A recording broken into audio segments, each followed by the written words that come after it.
너희 믿음이 온 세상에 전파되미로다. 1장 9절 내가 그의 아들의 복음 안에서, 여기서도 그의 아들의 복음, 그의 아들의 복음. 사도 바울이 복음의 출처, 수식어를 말할 때 하나님의 복음, 예수 그리스도의 복음 이렇게 표현하기도 하고, 이렇게 또 그의 아들의 복음, 하나님의 아들의 복음이라는 것이죠. 그리고 어떤 때는 또 내 복음이다 이렇게 표현하기도 했습니다. 자기가 깨달은 복음, 자기가 계시로 받은 복음, 내 복음의 이름과 같이 이렇게 표현하기도 했죠. 여기서 그의 아들의 복음 안에서 내 심령으로 섬기는 하나님이 나의 증인이 되시거니와 항상 내 기도들에 쉬지 않고 너희를 말하며, 여기 기도가 우리말 성경에는 그냥 단수로 나와 있는데, 여기 이때 기도라는 단어가 원래 원어에는 10절에 나옵니다. 10절에 그 제목까지 나와서 프로슈콘 내 기도들. 그래서 이게 계속해서 또 여러 곳에서 기도하는 그 기도에 쉬지 않고 너희를 말하며 기억하며 어떠하든지 이제 하나님의 뜻 안에서 너희에게로 나갈 좋은 길 얻기를 구하노라. 11절 내가 너희 보기를 심히 원하는 것은, 여기 이제 옛 번역에 이렇게 심히 원하는 것인데, 지금 개정개혁판에는 간절히, 내가 너희 보기를 간절히 원하는 것은 무슨 신령한 은사를 너희에게 나누어 주어 너희를 견고하게 하려 함이니. 이 부분 지난번 성령 세미나 때 간단히 설명드렸던 부분인데, 이 부분이 제일 학자들 사이에 논란이 되는 부분이기도 하고, 또 이제 로마서를 쓰고 있는 사도 바울의 그 심정, 내가 왜 로마 교회에도 방문을 해서 그들에게 가려고 하는가 하는 그런 그 바울의 갈망과 목적이 가장 이렇게 구체적으로 표현된 구절이 이 구절이기 때문에 이 부분을 조금 더 이렇게 말씀을 드리려고 합니다. 보통 여기 무슨 신령한 은사라고 할 때 그 원어를 보시면 메타도 카리스마고 푸뉴마티콘. 푸뉴마티콘은 보통 신령한, 영적인, 성령에 관한 이런 형용사인데, 그 카리스마라는 명사와 형용사를 같이 쓰고 있습니다. 이렇게 이 카리스마라는 단수와 푸뉴마티콘 형용사를 함께 이렇게 쓴 어구가 여기가 유일합니다. 바울 서신에서. 그런데 거기 또 T라는 이게 이게 어떤 걸 이게 확정하기가 어려운 무슨 무슨 어떠한 이런 의미의 대명 하나의 그 연결사인데요. 여기서는 우리말로는 무슨 신령한 은사를 이렇게 번역을 했습니다. 그래서 요 구절이 이제 일반적으로 로마서 12장에 나오는 여러 카리스마타 은사들과 연결이 있다. 혹은 고린도전서 12장에 이제 성령의 은사들 이야기가 나올 때 그런 은사들 중에 어떤 신령한 은사를 나눠주기 위해서 지금 이 편지를 쓰고 있는 것이다. 이렇게 이해를 해왔습니다. 그래서 여러분들에게 나눠드린 요 유인물, 한 페이지로 된 유인물이 있죠. 그 유인물을 따로 준비를 했습니다. 요 부분을 잘 설명하고 있는 그 학자가 롱게네커라는 학자인데, 그 로마서 주석서에 기본적인 설명을 잘 해서 요 부분에 이분의 설명을 먼저 이렇게 말씀을 드리고 이제 제 견해를 말씀을 드리려고 합니다. 여기 바울 서신에서 은사, 이 카리스마가 사용된 경우를 이제 네 가지로 제시하고 있는데요. 하나님의 의의 선물들과 예수 그리스도를 통한 영원한 생명을 말할 때 카리스마 단수로 사용을 했습니다. 카리스마. 두 번째, 하나님의 백성에게 주어진 하나님의 특별한 선물들, 개인적으로 또한 공동체적으로 하나님의 교회를 굳건하게 세우기 위해 이때는 카리스마 타, 복수로 쓰면서 여러 그 은사들을 말할 때 사용되고, 특별히 고린도전서 12장에 치유의 은사를 말할 때 치유하는 은사들, 복수로 사용이 됐습니다. 또 독신과 결혼에 관한 이렇게 하나님의 선물이라고 말할 때에도 이 카리스마가 사용이 됐고, 교회에서 직분에 관한 선물, 또 안수를 통해 부여되는 그런 직분을 말할 때에도 이 카리스마가 사용이 되었습니다. 또 형용사, 여기 형용사 푸뉴마티코스라고 하는 신령한 혹은 성령과 관계된에 관한 이 푸뉴마티코스를 사용한 경우가 이 학자가 10가지로 분류를 해서 제시를 했는데요. 하나님이 시내산에서 주신 모세 율법을 말할 때 신령한 율법 혹은 신령한 법, 로마서 7장 14절 나오고요. 하나님이 이스라엘에게 주신 축복들을 말할 때 이 푸뉴마티코스를 말하기도 하고, 하나님이 광야에서 이스라엘에게 공급하신 음식과 음료, 광야에서 이스라엘을 따라온 바위, 그 바위는 그리스도다고 말할 때 그 바위를 신령한 그 바위에서 나온 음료를 말할 때 신령한 음료, 이럴 때 이제 이 형용사를 썼습니다. 하늘에서 내려온 둘째 사람, 신령한 사람, 이렇게 말할 때도 사용이 됐고, 여섯 번째, 주 하나님께 드려지는 노래, 찬양들을 가리킬 때도 이 신령한 노래를 부른다, 이런 때 사용됐고요. 하나님의 성령에 의해 주어지는 지혜와 명철, 통찰, 이해, 이걸 말할 때도 이 형용사가 사용이 됐고, 성령의 인도하심을 따라 사는 그리스도인들, 그들 자신의 육체의 욕망이나 율법의 이해를 따르지 않고 성령의 인도하심을 따라 사는 그리스도인들을 가리킬 때 신령한 자라고 말할 때 이 신령하다는 형용사를 사용했습니다. 교회를 세우기 위해 성령에 의해 하나님의 백성에게 주어진 특별한 선물들, 또 그리고 마지막으로 심지어 하나님의 백성을 대적하여 계속해서 전쟁하고 있는 하늘의 악한 영적인 세력들을 가리킬 때도 하늘에 있는 악한 영들, 우리말로는 영들이라고 번역을 했는데, 이게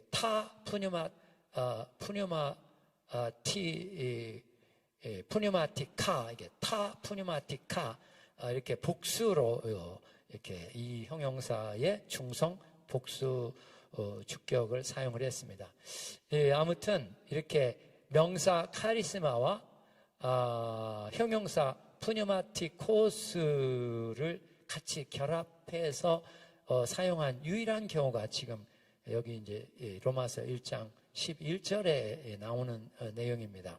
그래서 이제 대다수 학자들은 이 어구를 이제 일반적인 의미로 해석을 해왔는데, 로마서 12장 6절에서 8절, 또 로마서 12장 8절에서 11절에 언급된 은사 중 하나, 그러니까 바울은 다양한 은사들을 말하기 때문에 어떤 구체적인 은사를 염두에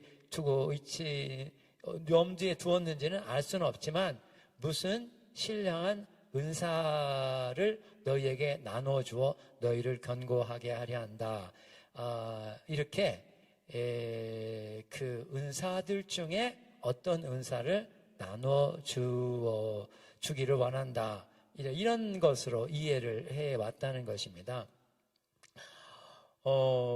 그 두 번째는 바울의 함께함을 통해 하나님이 로마 성도들에게 주실 축복 혹은 유익의 의미로 이 신령한 은사라고 이렇게 표현을 했다는 것이죠. 그래서 대표적으로 더글러스 무라는 학자가 여기 부정대명사 T라는 이 부정대명사 무순으로 번역된 이게 사용된 것은, 바울이 로마 성도들과 나누기를 원하는 은사는 아직 그들의 필요가 무엇인지 구체화할 수 없기 때문에 그냥 무슨 신령한 은사라고 이렇게 표현을 한 것이다. 이렇게 이해를 해왔습니다. 그러면서 이 롱게네커라는 학자는 이 어떤 신령한 은사에 관해서 이제 또 다른 견해가 이제 많은 학자들 사이에서 나오고 있다고 하면서 이제 그걸 시작한 새로운 견해를 시작한 학자가 제임스 댄이라고 하는 1900년대, 그러니까 굉장히 지금부터 100년 전의 사람인데 이제 그 사람이 이러한 견해를 시작했다는 것입니다. 그리스도 예수 안에서 하나님의 목적에 관한 그들의 이해를 증진시키려는 것이다. 그러니까 이분의 의도는 이제 사도 바울이 로마서 전체를 통해서 이제 그리스도 예수 안에서 하나님이 세상을 구원하시는, 인간을 구원하시는 역사를 이루셨는데 그 구원의 역사에 담겨진 하나님의 목적을 이제 보다도 이제 좀 더 지금까지는 다른 이방인 교회들 속에서는 그런 복음을 전했고 또 그들에게서 열매를 거두고 있는 상황이기 때문에 이제는 로마에 있는 교회들에게도 이제 다른 이방인들에게 전했던 그 복음, 내 복음이라고 부르는 사도 바울이 예수 그리스도의 계시를 통해서 깊이 깨닫게 된 복음을 그들에게도 알려주어서 그들도 같이 서로 은혜 받고 또 열매를 맺게 하려는 것이다. 그러니까 그 하나님의 복음에 담겨진 목적의 깊이와 넓이와 높이 이런 것들을 안에서 아직 로마 교회가 부족한 그거를 이해하고 또 그 생명을 덧입는 면에서 부족한 상황이기 때문에 이제 그것을 알려주기를 원하는 이런 의미로 무슨 신령한 은사 이렇게 표현을 했다라고 생각하는 견해입니다. 이 사람의 견해를 조셉 히치마이어라는 사람, 이분은 천주교 신부인데요. 그분이 이제 앵커 바이블 시리즈라고 앵커 바이블 카멘터리 ABC 카톨릭에서 나온 카톨릭 학자들의 주석서인데 거기에 이제 로마서를 쓴 학자이기도 합니다. 그 조셉 히치마이어가 1993년에 이런 제임스 댄이라는 분의 의견을 받아들여서 사도 바울이 로마 성도들에게 주려고 하는 어떤 신령한 은사는 사도 바울의 사도적 권위와 또 그가 전파하는 복음의 진정성에 관해서 로마 성도들과 함께 나누기를 바라는 마음으로 그렇게 썼다라고 이렇게 생각을 제시를 했습니다. 그러니까 지금 그 다음에 고든 피라고 하는 이분이 또 굉장히 바울 서신에 대해서 또 바울 신학에 대해서 연구를 많이 한 학자입니다. 이 고든 피라는 학자도 어떤 신령한 은사를 사도 바울이 지금 쓰고 있는 로마서라는 편지 전체 혹은 자체를 가리키는 표현이다. 그래서 이제 로마서 전체를 통해서 사도 바울이 그리스도 예수를 통해 이루시는 하나님의 구원의 역사를 분명하게 알려주어서 그 속에 담겨진 그런 그 열매들, 이거 지금 다른 이방인 교회에서 맺고 있는 그 열매를 맺게 하려는 목적으로 이렇게 지금 로마 교회를 간절히 방문하기를 바라고 있다. 이렇게 이해를 하고 있습니다. 그래서 이제 바울은 로마서 12장 6절과 8절 또 고린도전서 15장 8절에서 10절에서와 같이 어떤 구체적인 은사에 관해 다루려는 것이 아니라 바울의 직접 반문을 통해 이 편지에 담긴 복음의 내용을 함께 나누려고 하는 것이다. 그래서 그리스도 예수 안에서 하나님이 율법과 상관이 없이 유대인과 이방인을 한 백성으로 창조하신 복음의 본질에 관해 이 바울의 이해를 나누려고 하는 것이다. 라는 것이 이제 고든 피라는 학자가 쓴 그 성령이라고 번역된 책에 488페이지에 나오는 부분을 이제 인용을 했습니다. 이 롱게네커라는 학자가. 그러면서 이제 롱게네커 자신의 견해를 제시합니다. 여기서 어떤 신령한 은사란 로마서 자체, 전체일 수도 있고 어떤 중심 부분에 관한 바울의 이해를 말하고 있는 것이다. 그래서 그리스도 예수 안에서 하나님의 목적에 관해 더 충분한 이해, 지금은 불충분하기 때문에 바울이 직접 가서 그 로마 성도들에게도 충분히 이해하게 해서 그들로 하여금 이 복음 안에 있는 하나님의 풍성한 생명과 은혜와 권능을 체험하고 그래서 그들을 견고하게 세우려는 목적으로 지금 로마를 방문을 하려고 하고 있고, 또 방문 전에 먼저 지금은 로마에 없기 때문에 편지를 써서 그들에게 이렇게 알리기를 원하고 있다는 것입니다. 그러면서 이제 B라는 견해에 그래서 바울이 2장 16절과 16장 25절에서 내 복음이라고 말한 그 복음에 관한 그의 메시지를 가리키는 표현으로 이해를 하고 있습니다. 이런 이 롱게네커라는 학자가 지금 이 무슨 신령한 은사에 관해서 이해해온 학자들의 의견을 전체적으로 이렇게 제시를 했습니다. 그래서 이 부분을 조금 더 생각할 때 이 카리스마가 로마서 전체에서 어떤 의미로 사용됐는가를 먼저 이제 이해를 하는 게 필요합니다. 특별히 여기 카리스마, 푸뉴마티콘, 이 카리스마가 단수로 사용이 되었습니다. 그런데 로마서 12장 6절에서 8절, 또 고린도전서 12장 6절에서 8절 그 성령의 은사를 말할 때는 그 은사가 다 복수형으로 사용이 되었습니다. 복수형으로. 그래서 이제 교과서 16페이지에 보시면 16페이지 밑에 있는 마지막 문단에 12장 로마서 12장 6절에 보시면 우리에게 주신 은혜대로 받은 은사들이 다르니 카리스마타 복수입니다. 은사들이 다르니 예언이면 믿음의 분수대로 또 이렇게 쭉 나가죠. 또 12장에서도 이 은사가 항상 복수형으로 사용이 됩니다. 12장 4절 은사들은 우리말로는 단수로 되어 있습니다. 은사는 여러 가지나 성령은 같고 이렇게 되어 있습니다. 그런데 복수, 푸뉴, 카리스마, 톤 복수로 나오고 여러 가지지만 성령은 같고 12장 9절 어떤 이에게는 한 성령으로 병 고치는 은사들을 주신다. 여기도 카리스마타, 이야마톤 고치는 은사들. 또 12장 28절 그 다음 이렇게 교회에게 여러 가지 은사를 주셨는데 첫째는 사도요, 선지자요, 교사요 쭉 나오죠. 그 다음은 병 고치는 은사들과 여기서도 카리스마타, 이야마톤. 12장 30절 다 병 고치는 은사들을 가진 자이겠느냐. 여기도 카리스마타, 이야마톤. 여기도 복수고 31절 너희는 더욱 큰 은사, 우리말에는 그냥 은사를 사모하라 이렇게 되어 있습니다. 근데 여기서도 타 카리스마타, 타 제이 메이조나 그래서 복수형으로 되어 있습니다.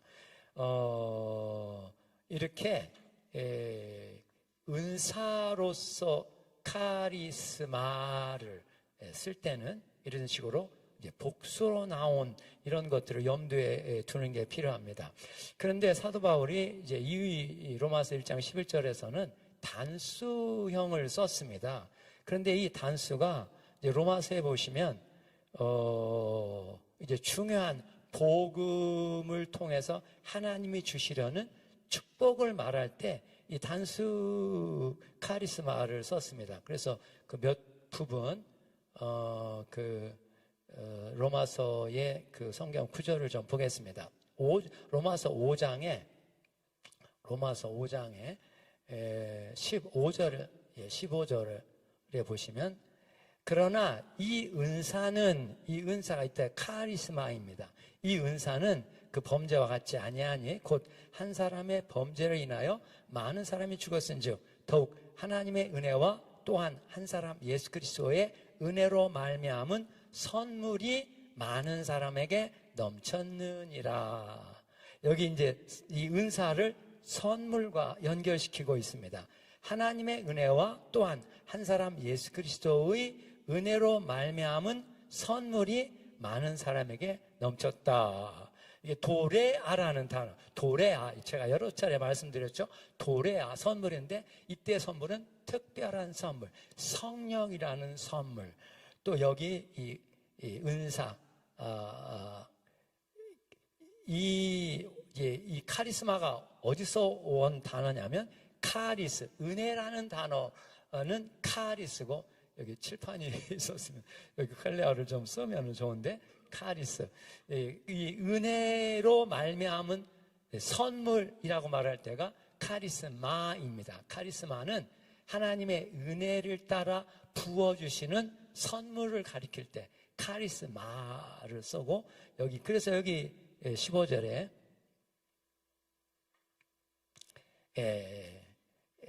이 은사는 이렇게 하나님의 은혜와 또 한 사람 예수 그리스도의 은혜로 말미암은 선물이 많은 사람에게 넘쳤다. 16절, 이 선물은 범죄한 한 사람으로 말미암은 것과 같지 아니하니 심판은 한 사람으로 말미암아 정죄에 이르렀으나 은사는, 여기 때 은사는 카리스마 단수로 나옵니다. 은사는 많은 범죄로 말미암아 의롭다 하심의 이름이니라. 이 부분도 번역이 조금 애매한, 은사는 많은 범죄로 말미암아 의롭다 하심에 이른다라고 했는데요, 이걸 좀 부드럽게 번역을 하려면 은사는 많은 범죄에도 불구하고 의롭다 하심에 이르게 한다. 우리가 지은 죄가 많은데도 불구하고 주님은 그 모든 죄들의 사함을 위한 속죄의 역사를 그리스도의 십자가를 통해 이루셨기 때문에 많은 범죄에도 불구하고 의롭게 여기시는 역사가 이루어지게 된다는 것이죠. 그러니까 이때 이 카리스마, 은사가 하나님의 로마서에서 사도 바울이 제일 강조하려고 하는 요소인 이 의와 지금 연결이 되고 있습니다. 이 은사가 또 17절, 한 사람의 범죄로 말미암아 사망이 그 한 사람을 통해 왕노릇하였은즉 더욱 은혜와 의의 선물을 넘치게 받는 자들은 한 분 예수 그리스도를 통해 생명 안에서 왕노릇하리로다. 여기도 보시면 은혜와 의의 선물을 넘치게 받는 자들이라고 했는데, 여기 은혜와 의의 선물, 아까 카리스마는 은혜로 말미암은 선물이라고 했죠. 은혜를 통해 주시는 선물, 이 선물 속에 이렇게 은혜와 의의 선물, 의롭다 하심을 통해 선물이 주어지게 되는데, 그 선물의 가장 중심적인 선물이 뭐냐면 생명 안에서 왕노릇하는 선물이 주어진다는 것입니다. 의가 바로 하나님과의 관계의 회복을 가리키는 것이니까, 회복된 관계를 통해서 하나님이 생명을 주시고 그 생명을 통해 왕노릇한다고 표현되는데, 어떤 핵심적인 의미가 뭐겠습니까? 죄와 사망의 권세로부터 해방되어서 하나님의 은혜를 풍성하게 받아 누리고 나눠주는 하나님의 상속자가 된다고 하는 것과 연결된 이런 의미를 담고 있습니다. 그래서 예수 그리스도를 통해 생명 안에서 왕노릇한다. 이제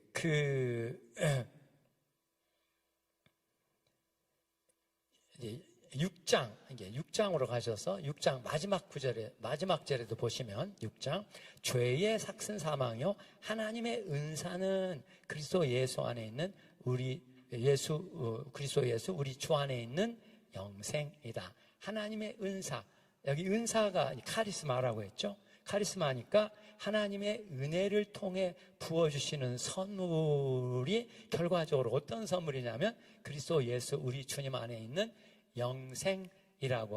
영생이라는 것이죠. 그러니까 사도 바울은 이제 이렇게 하나님의 의의 복음 속에 얼마나 풍성하고 위대하고 고귀하고 그런 그 원대한 선물이 포함되어 있는지 알 수가 없는, 정말 사도 바울이 이렇게 체험적으로 깨달은 그 복음은 너무나 깊고 높고 넓고 위대하고 신비한 그런 복음의 비밀이 예수 그리스도 안에 담겨 있다는 것을 그가 깊이 깨닫고 지금 동방에서 열심히 복음을 전하고 교회를 세우고 또 그 이방인 교회들 가운데 열매를 거두고 있는 이런 상황입니다.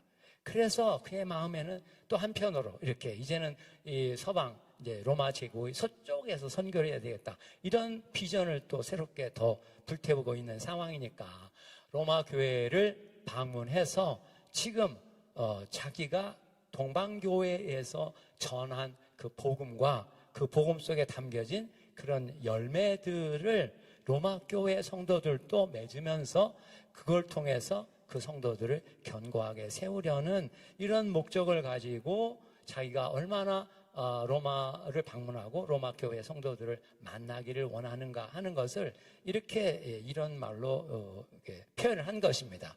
무슨 신령한 은사를 너희에게 나누어 주어.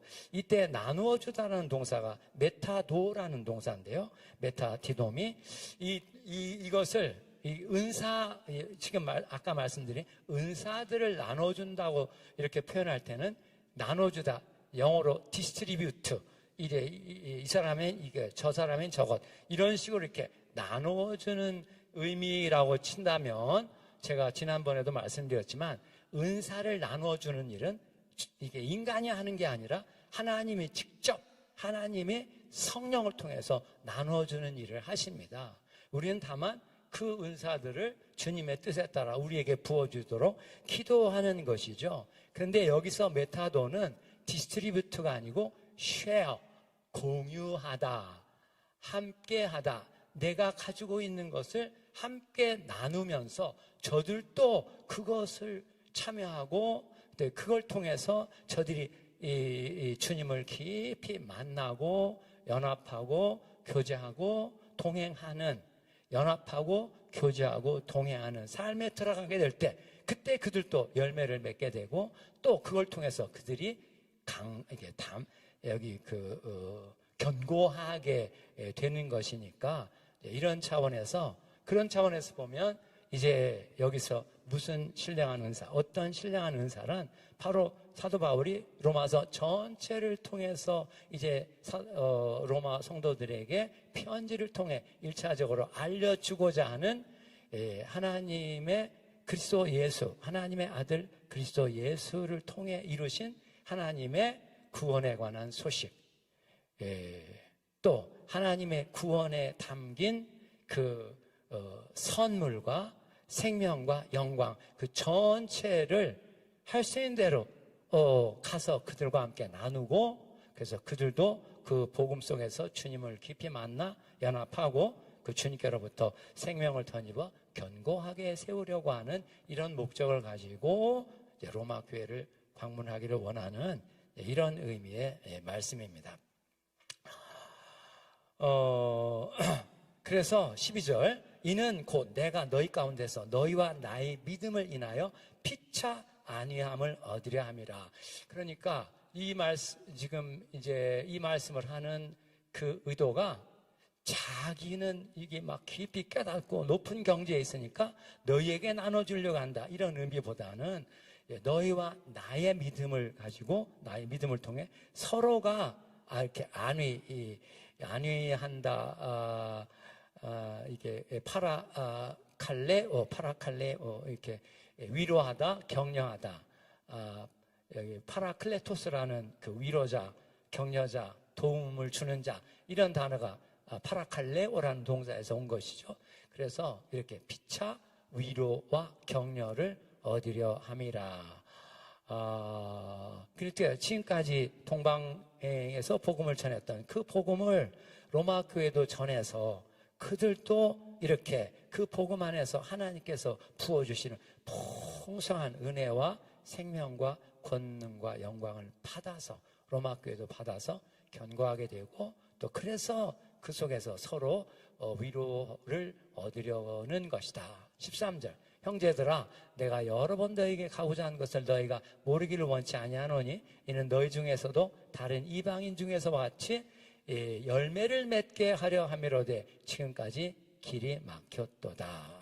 그러니까 여기 보면 다른 이방인 중에서와 같이 지금 제국의 동부 지역에서 그가 복음 전도를 해왔고 교회를 세웠고 그 교회들이 무럭무럭 자라나고 있는 그 복음의 이렇게 결실이 맺어지고 있는 이런 상황 속이기 때문에 이제는 로마에 있는 교회들에게도 같이 지금 이 동방교회에서 나누었던 복음을 그들에게도 나누어 주어서 그들과 함께 그들도 열매를 맺게 하려는 이런 목적으로 로마를 방문하기를 원해 왔다는 것. 그런데 지금까지 길이 막혔었다. 그래서 얼마나 지금 로마 교회를 방문하기를 원하고 있는지 갈망하고 있었는지를 말하고 있습니다. 그러면서 복음 전도를 향한 바울의 열정을 14절, 15절에서 말하고 있습니다. 헬라인이나 야만이나 지혜 있는 자나 어리석은 자에게 다 내가 빚진 자다. 이때 빚진 자라는 이 단어는 강한 의무감과 책임감, 그러니까 그의 소명감과 사명감 속에 담겨져 있는 복음 전도를 위한 강한 사명감과 책임감을 나타내고 있습니다. 헬라인이나 야마인, 지혜 있는 자, 어리석은 자, 그러니까 전 세계 만민을 가리키는 그런 유대교적 표현입니다. 다 내가 빚진 자라는 이런 그런 모든 대상들을 향해 복음을 전해야 하겠다고 하는 사명감과 또 책임감. 내가 이 복음을 전하지 않으면 화로다. 고린도전서 9장에는 이렇게 경고의 말을 자기 자신을 향해서도 이제 말을 하기도 했습니다.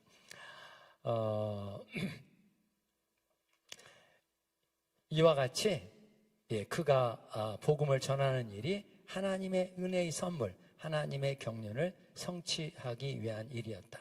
그래서 에베소 3장 7절에도 보시면 이 복음을 위해 그의 능력이 역사하시는 대로 내게 주신 하나님의 은혜의 선물을 따라 내가 일꾼이 되었노라. 그 전에 에베소 3장 6절에 보시면 이제 거기 에베소 3장 6절에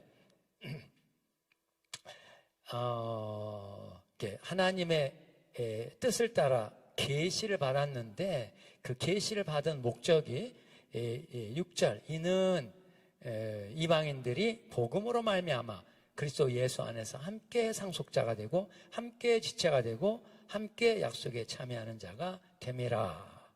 그러니까 이방인들에게 복음을 그렇게 전하려고 하는 그 목적이 이거라는 것이죠. 이방인도 그리스도 예수의 복음 안에서 함께 상속자가 되고 함께 지체가 되고 함께 약속에 참여하는 자가 되게 하려는 것이다. 되게 하려는 것이다. 그래서 이제 이러한 그 신령한 은사로서의 예수 그리스도의 복음을 함께 나누고 그들도 복음 안에서 위로받고 또 열매를 맺기를 바라는 마음으로 이렇게 로마서를 쓰고 있는 이런 상황을 보여주고 있습니다. 그러면서 15절 그러므로 나는 할 수 있는 대로 로마에 있는 너희에게도 복음 전하기를 원하노라. 복음 전하기를 원한다.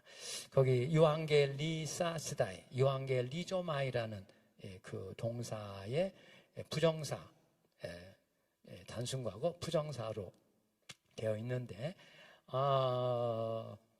사도 바울이 복음을 전하다, 유앙겔리조마이 이 동사와 또 그 동사에서 나온 복음, 유앙겔리온, 이 복음이라는 그 명사를 교대로 많이 사용을 했습니다. 아무튼 아까 그 갈라디아 1장 그 12절과 16절에 자기가 어떻게 복음을 깨닫게 되었는지 이를 예수 그리스도의 계시라고 이렇게 표현하기도 했고, 하나님이 그의 아들을 이방인들에게 복음으로 전하게 하기 위해서 그 하나님의 아들을 내 속에 나타내시기를 기뻐하셨다. 이런 말씀에서 이렇게 표현된 그 복음 전도를 향한 바울의 그런 깊은 사명감, 또 그 사명감에 기초한 열정, 이런 것을 지금 표현하고 있죠. 나는 할 수 있는 대로 로마에 있는 너에게도 복음 전하기를 원한다. 고린도서 9장 16절 내가 복음을 전할지라도 자랑할 것이 없으면 내가 마땅히 해야 할 일이라 사명을 받았기 때문에 만일 내가 복음을 전하지 아니하면 내게 화가 있을 것이다.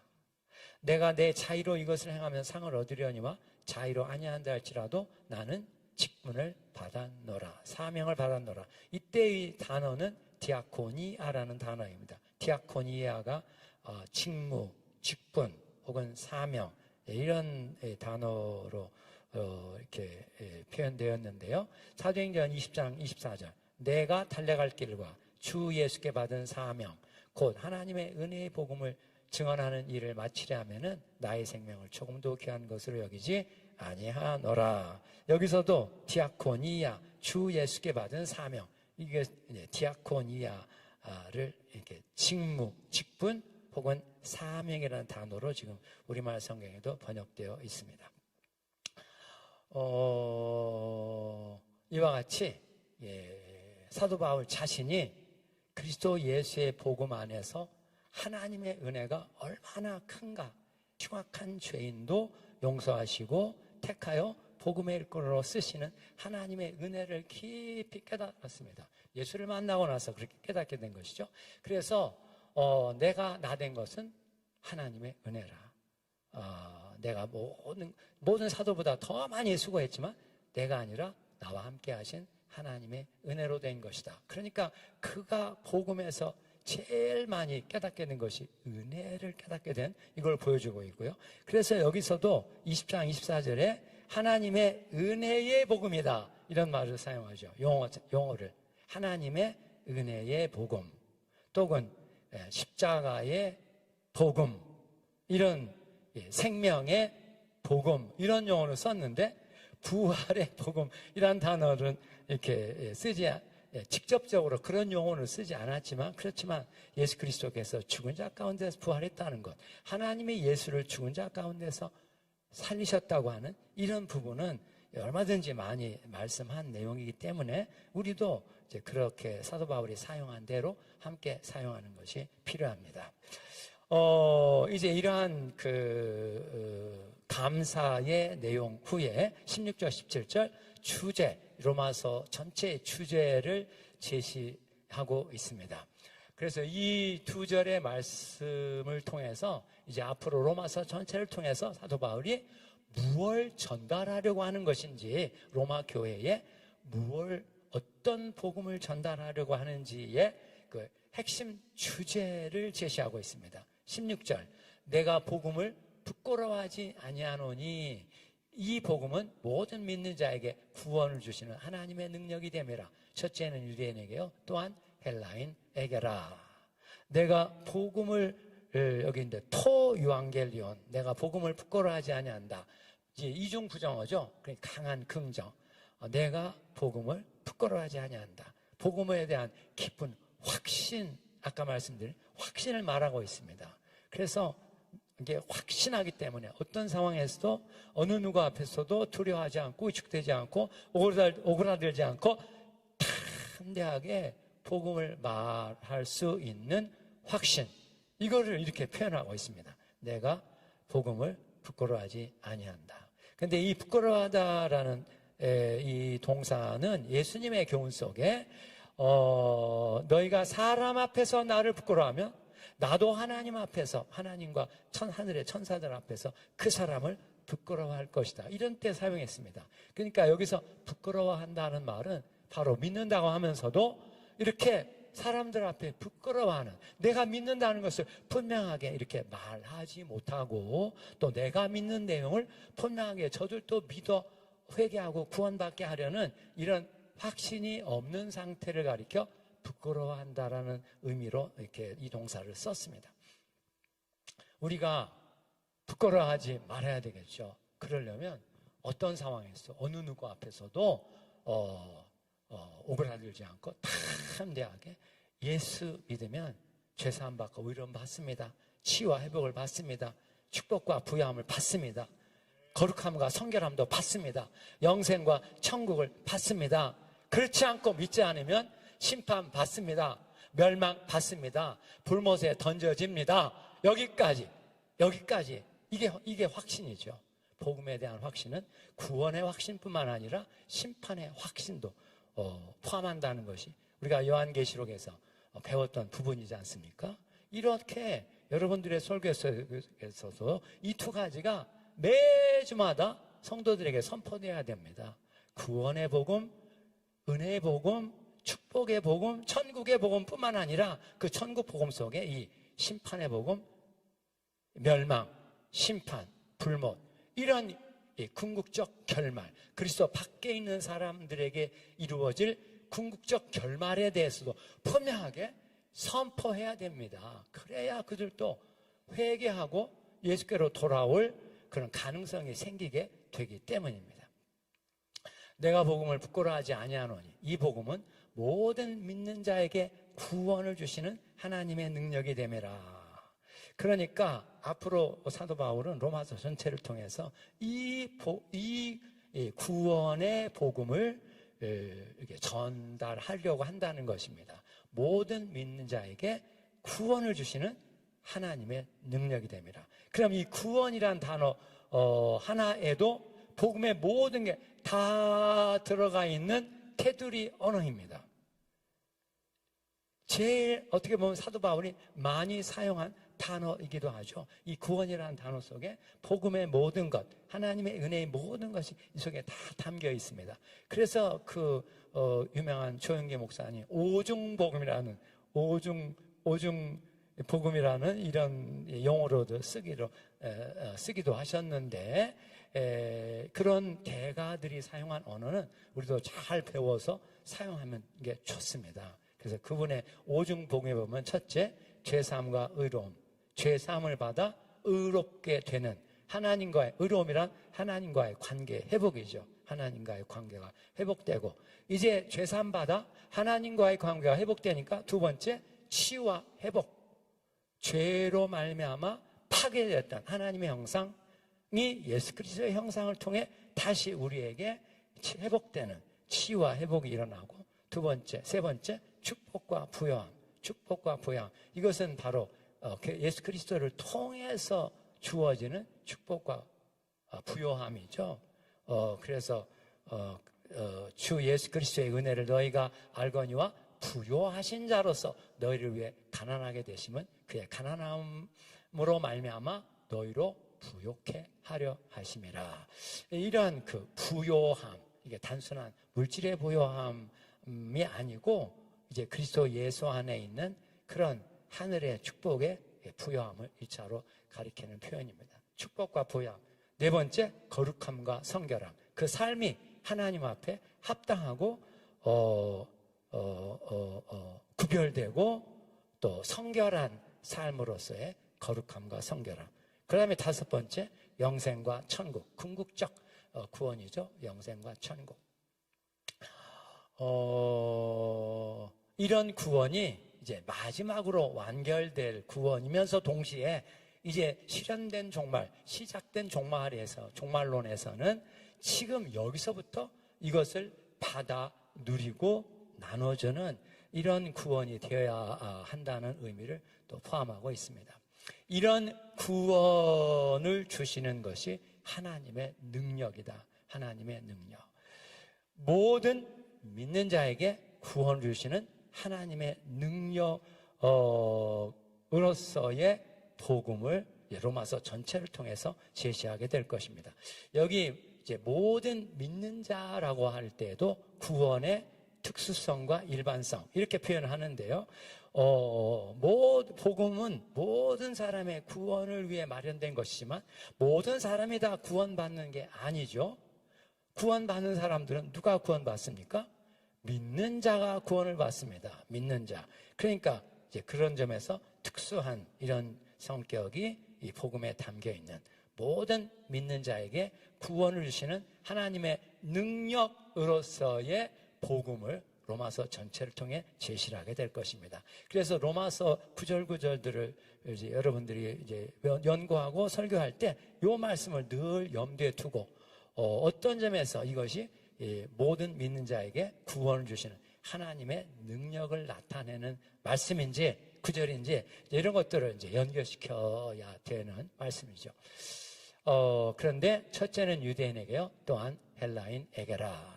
이 구원의 복음, 능력의 복음이 유대인들을 통해 준비되었고 또 성취되었고 시작되었지만 유대인만을 위한 복음이 아니라 헬라인 모든 만민을 위한 복음. 이게 이제 사도 바울이 깊이 깨달았던 부분이고 특히 디아스포라 유대계 기독교인들이 이제 깨닫기 시작했던 부분이 이 부분입니다. 복음은 비록 유대인들을 통해 준비되고 성취되고 시작되었습니다. 준비했던 사람들도 다 유대인이었고 또 예수님도 유대인이고 사도들도 유대인이고 처음에 복음을 받아들였던 사람들도 유대인들이었습니다. 그렇지만 유대인만을 위한 복음이 아니고 만민을 위한 복음이라고 하는 이런 부분이 이제 이런 표현들을 통해서 제시되고 있습니다. 17절 두 번째 그 주제인데요. 복음에는 하나님의 의가 나타나서 믿음으로 믿음에 이르게 하나니 기록된 바 오직 의인은 믿음으로 말미암아 살리라 함과 같으니라. 여기에는 이제 16절과 의미는 같은데 용어를 달리해서 지금 표현하고 있습니다. 복음에는 하나님의 의가 나타나서, 이때 나타나서라는 단어가 여기 원어에 보시면 그 둘째 구절에 아포칼룹테타이, 아포칼룹토라는 계시하다, 나타내다, 알려주다라는 동사의 현재 그 수동태로 나타나고 있다. 현재 시제입니다. 하나님의 의가 나타나고 있다. 어디에요? 복음에는 하나님의 의가 나타나고 있어서 믿음으로 믿음에 이르게 하나니, 이 복음에 나타나고 있는 하나님의 의를 받는 길을 여기 표현하고 있습니다. 믿음으로 믿음에 이르게 한다. 이 부분에 대한 논란이 많이 있지만 기본적인 의미는 처음부터 끝까지 믿음으로만 되는 것이다. 복음에 나타나고 있는 하나님의 의를 받는 유일한 길은 믿음이라는 것입니다. 처음부터 끝까지 믿음으로만 하나님의 의롭다 하심을 받게 되는 것이다. 어떤 학자들은 이제 고대 그 회사에도 보면 앞에 나오는 믿음을 사람의 믿음으로, 뒤에 나오는 믿음을 하나님의 믿음으로 이렇게 구분을 한 그 교부들이 있었습니다. 그런 의미가 포함될 수도 있습니다. 그래서 이 믿을 때 처음에는 사람이 믿는 것이죠. 사람이 믿는데 그 사람이 믿으면 하나님께서 그 믿음을 확인하고 확증해 주시는 하나님의 믿음이 오게 됩니다. 그 하나님의 믿음이 오면 더 깊은 그런 감동과 확신으로 다가오게 됩니다. 그 말씀과 그 말씀에 담겨진 하나님의 역사에 대한 믿음이 그렇게 하나님의 부어주시는 믿음을 통해 오게 되는 것이죠. 이런 것들이 이제 마가복음 11장 22절 하나님을 믿으라라고 할 때 거기에 나오는 그 믿는다는 동사와 연결된 이런 의미를 담고 있습니다. 하나님을 믿으라고 했는데 그 원어의 표현은 하나님의 믿음을 가지라, have faith in God, 이렇게 영어로는 이렇게 표현되어 있습니다. 하나님의 믿음을 가져라. 하나님의 믿음. 우리가 하나님의 믿음을 어떻게 가질 수 있겠습니까? 하나님의 믿음은 하나님께서 주시는 믿음입니다.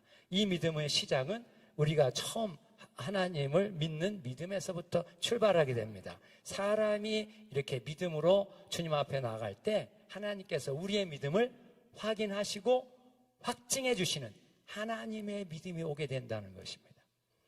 그래서 우리도 이러한 하나님의 믿음을 가리켜 은사적 믿음이다. 이제 은사 속에 믿음의 은사가 있는 이런 그 요소도 고린도전서 12장에 나오니까요.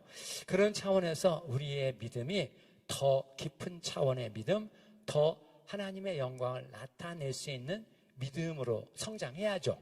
그런데 그 믿음을 이제 주님께로부터 받아야 된다는 것입니다. 기록된 바 오직 의인은 믿음으로 말미암아 살리라 함과 같으니라. 하박국 2장 4절에 나오는 말씀인데요. 여기서도 호디카이오스 에크피스테오스 제세타이, 원어로 보시면 호디카이오스 의인은 에크피데오스 피스테오스 믿음을 통해, 그 다음에 제세타에 살 것이다, 이렇게 되어 있는데, 요 에크피스테오스를 이제 지금 형태 번역, 우리말 번역은 의인은 믿음으로 말미암아 살리라. 그러니까 살리라라는 것을 수식하는 수식어구로 에크피스테오스를 사용한 번역입니다. 의인은 믿음으로 말미암아 살리라. 이렇게 믿음으로 살아야 된다는 것을 부각하는 이런 형태의 번역이죠. 그런데 이 에크피스테오스를 그 앞에 호디카이오스 의인과 결합시켜서 이해할 수도 있습니다. 믿음으로 말미암아 의인이 된 사람은, 그 사람은 하나님 앞에 살 것이다, 이런 취지의 번역이 됩니다. 하박국의 의미가 이제 그런 의미가 될 수도 있습니다. 믿음으로 말미암아 의로움을 받은 사람, 의롭게 된 사람은, 이 사실은 로마서에서 사도 바울이 강조하는 부분이 이 부분입니다. 우리가 믿음으로 말미암아 의롭다함을 받았으니 하나님과 더불어 평화를 누리고 또 하나님의 임재 속으로 더 깊이 들어가자. 5장 1절 2절에 나오는 말씀들도 이렇게 믿음으로 말미암아, 이 의는 오직 믿음으로만 되는 것이다. 이게 이신칭의죠. 오직 믿음으로 의롭다함을 받는다. 이런 차원에서 요 에크피스테오스를 앞에 호디카이오스와 연결한 해석이 오히려 하박국 2장 4절의 말씀이고, 또 로마서 전체 속에서 사도 바울이 강조하려고 하는 하나님의 의의 길에서 믿음을 강조하는 이런 의미로 제시되고 있습니다. 그래서 이제 사도 바울은 로마서 전체를 통해서 믿음으로 말미암는 하나님의 의, 오직 믿음으로 하나님의 의롭다 하심을 받는다는 이 진리를 이제 로마서 전체를 통해서 제시를 하게 될 것입니다. 그럴 때 아까 전체 구조에서와 같이 먼저 1장 18절부터 4장까지 이신칭의의 의미를 먼저 제시를 합니다. 믿음으로 의롭다함을 받는다는 그 말씀의 의미가 무엇인가? 또 그 믿음은 어떤 믿음인가? 아브라함의 예를 들면서 그 믿음의 내용을 이렇게 제시를 하게 됩니다. 그 다음에 이제 5장부터 8장까지 이 의롭다함을 받은 결과적인 축복의 내용, 혹은 은혜의 내용, 혹은 삶의 내용이 무엇인지, 우리가 믿음으로 예수 그리스도의 그 십자가의 죽으심과 부활하심을 믿음으로 의롭다함을 받았을 때 그 삶이 어떻게 달라지게 되는가에 관해서 5장부터 8장까지 아주, 사실은 이 5장에서 8장까지가 가장 핵심적인 본체라고 말할 수 있는 의로움의 실현, 하나님의 의의 실현에 대한 내용을 다루고 있습니다.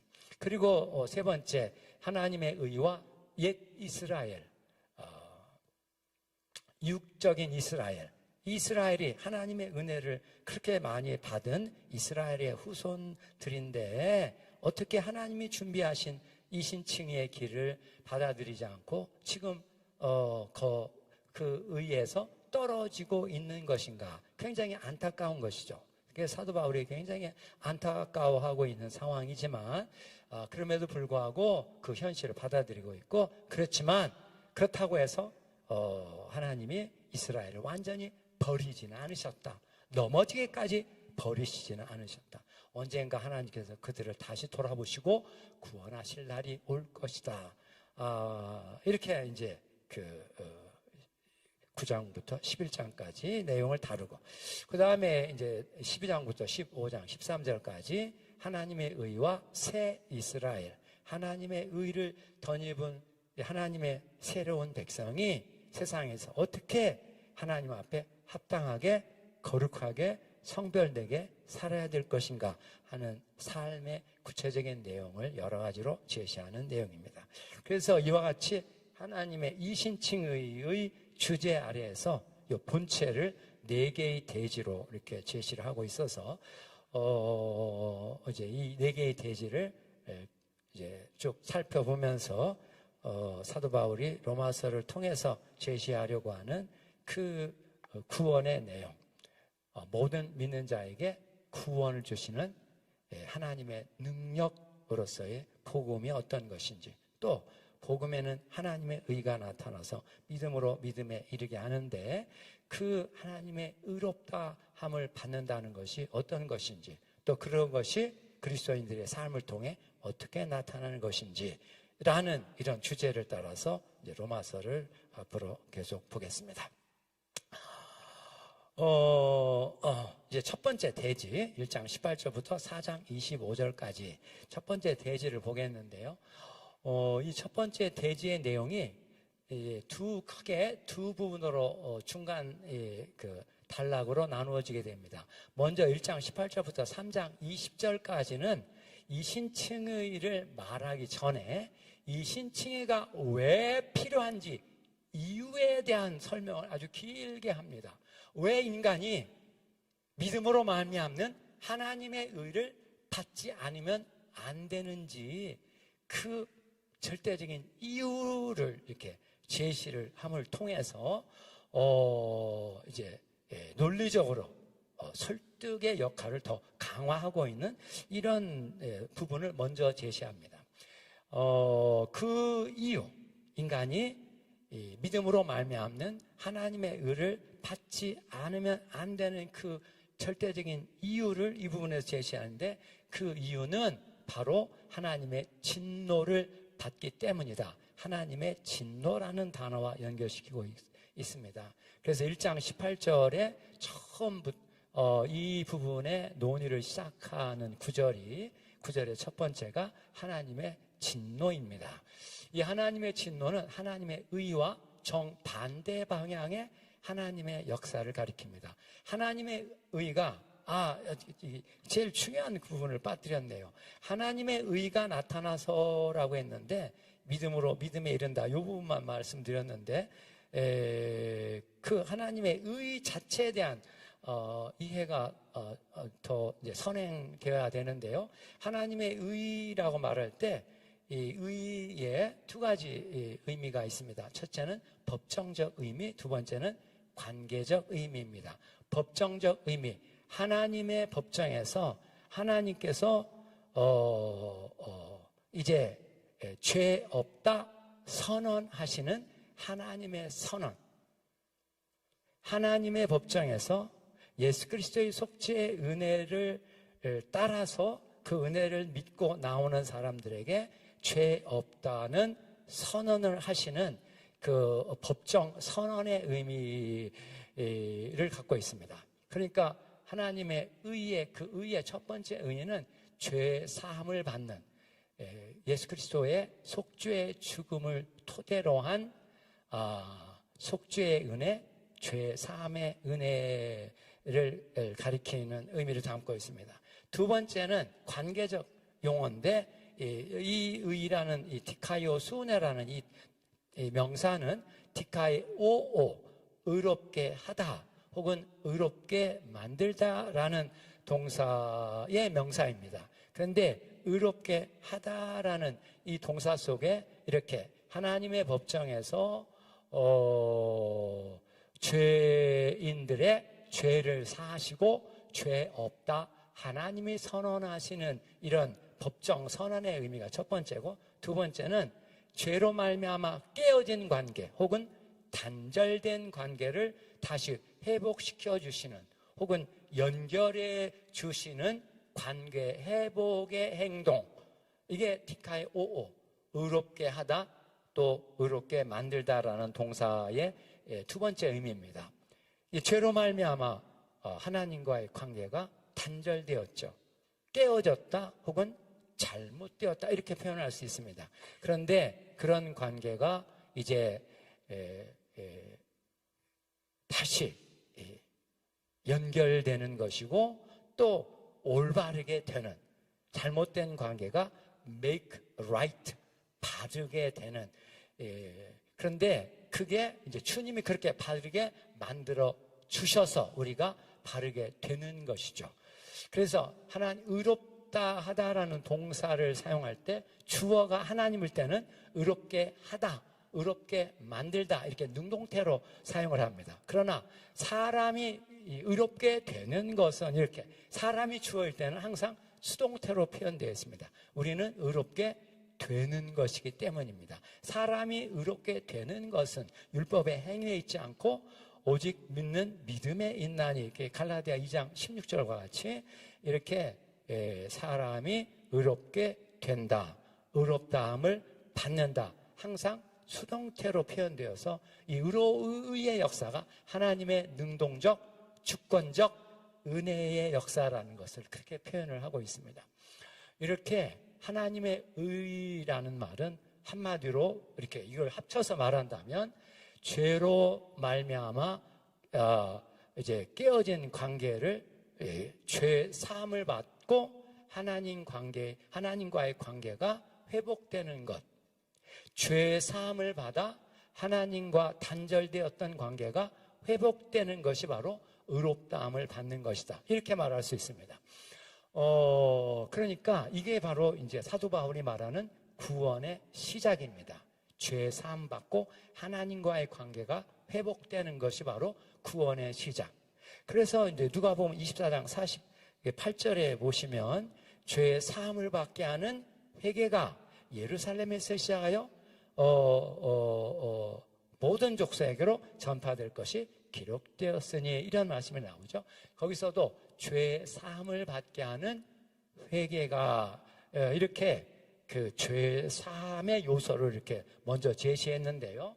그런데 그 회개를 통해 우리에게 오는 축복이 죄 사함만 있는 게 아니죠. 죄 사함은 시작이고 그걸 통해서 이제 하나님과의 관계가 회복되고, 회복된 관계를 통해서 모든 하나님의 선물이 상속이니까 은혜로 우리에게 다가오게 되는 이런 모든 것이 포함되어 있는 그런 내용입니다.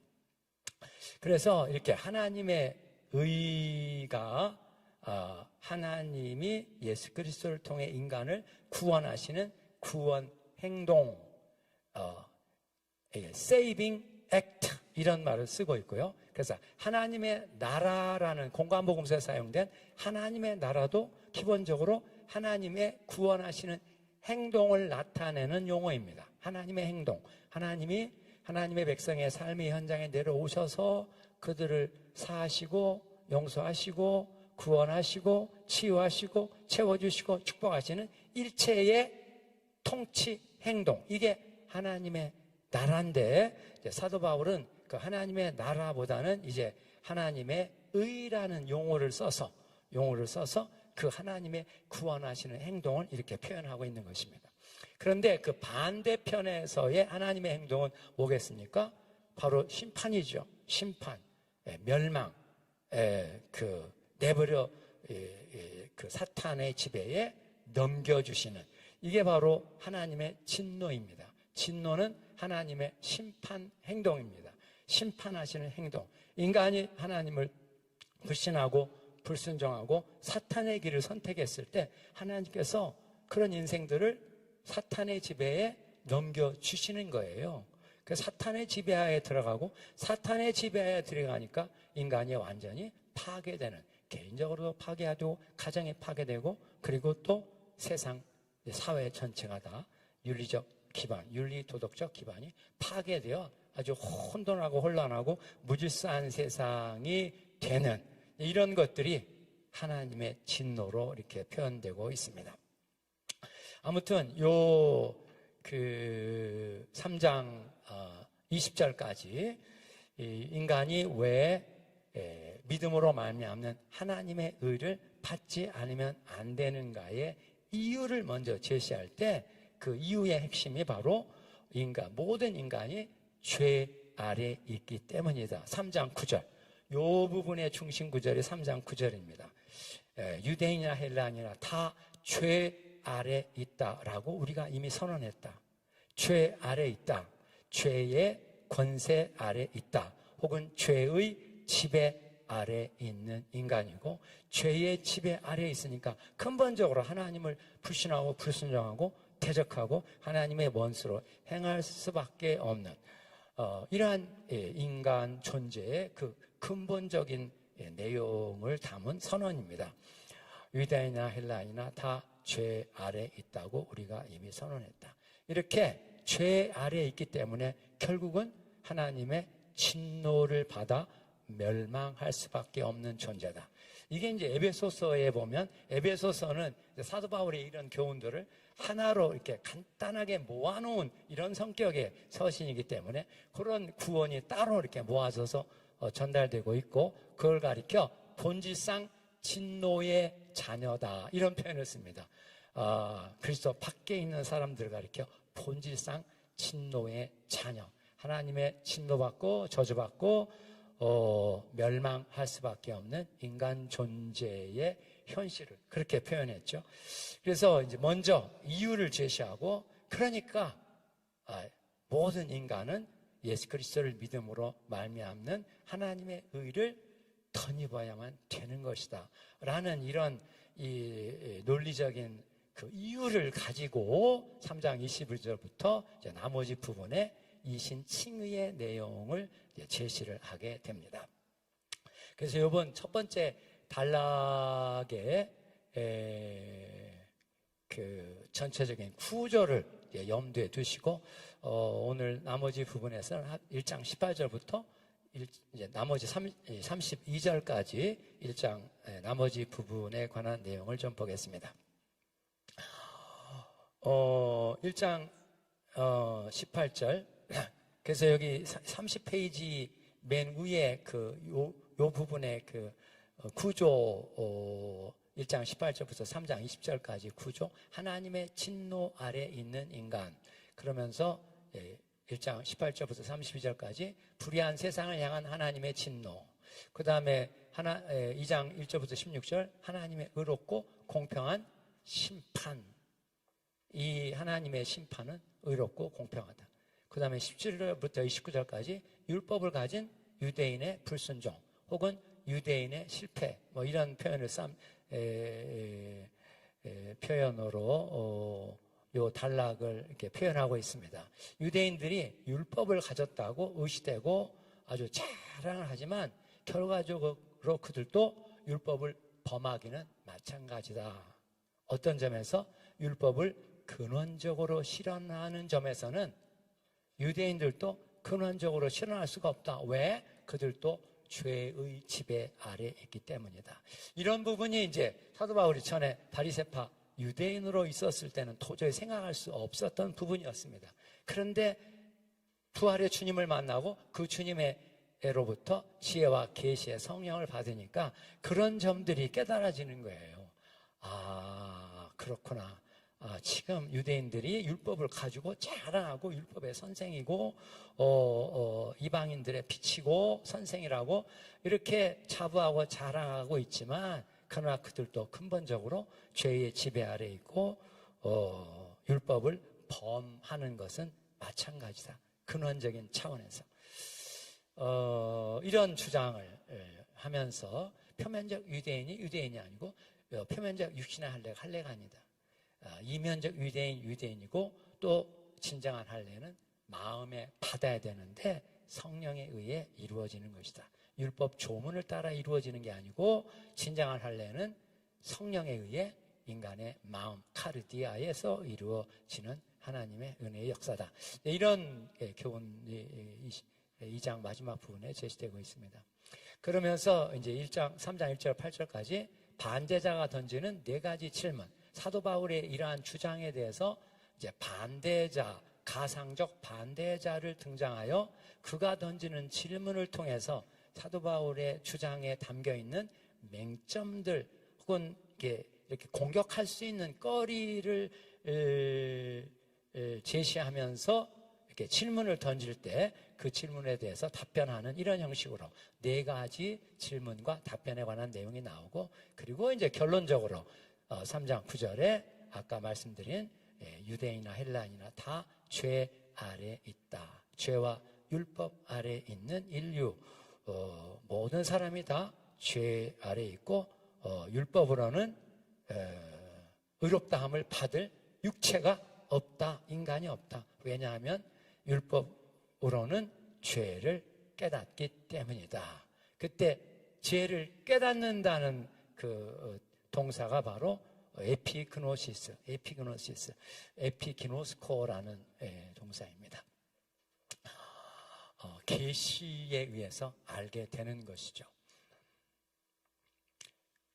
먼저 이제 이 단락의 첫 번째 소단락 18절부터 32절까지 불의한 세상을 향한 하나님의 진노, 죄와 죽음의 권세 아래 있는 세상이 불의한 세상이죠. 불신하고 불순종하고 하나님을 대적하고 하나님의 원수로 행하고 있는 사람들의 세상을 향한 하나님의 진노가 지금 나타나고 있다. 18절. 하나님의 진노가 불의로 진리를 막는 사람들의 모든 경건치 않음과 불의에 대하여 하늘로부터 나타나고 있다. 여기도 18절에 보시면 나타나고 있다라는 동사가 맨 앞에 나옵니다. 헬라어로 아포칼립테타이. 아까 복음에는 하나님의 의가 나타나고 있다. 그래서 복음에 하나님의 의도 지금 나타나고 있는데 그 반대편의 하나님의 행동, 심판하시는 하나님의 행동도 지금 나타나고 있다는 것입니다. 오르게 하나님의 그 진노의 분노의 심판, 오르게는 이제 그런 심판 행동의 명사입니다. 그런데 이 하나님의 심판을 가리킬 때 요한계시록에도 보면 오르게라는 동사와 명사 오르게와 두모스 두 개의 명사가 사용되었는데요. 두모스는 분노, 하나님 공의로우신 하나님의 어떻게 보면 거룩한 분노, 인간이 막 그렇게 불신하고 불순종하고 하나님을 대적하는 인생들을 바라볼 때 그들을 불쌍히 여기는 마음도 있지만 죄를 향한 분노의 마음도 있으셔서 그런 분노가 이스라엘이 범죄할 때 이스라엘을 막 이렇게 대적에게 넘겨주어서 대적이 침략을 해서 그 비참한 상황을 받게 만드실 때 하나님은 한편으로 불쌍히 여기시기도 하지만 또 한편으로 분노하시는 이런 하나님의 분노가 이런 외적의 침략을 통해서 표현되는 이런 것들 속에서 하나님의 분노와 진노라는 이런 용어들로 표현되었습니다. 그때 분노라는 것은 감정, 일종의 감정, 의분을 가리키고 있고 그 분노의 기초에서 나오는 행동, 이게 오르게 진노입니다. 진노는 하나님의 행동을 가리키는 단어입니다. 이 하나님의 진노가 지금 하늘로부터 나타나고 있다는 것입니다. 지금도 나타나고 있다.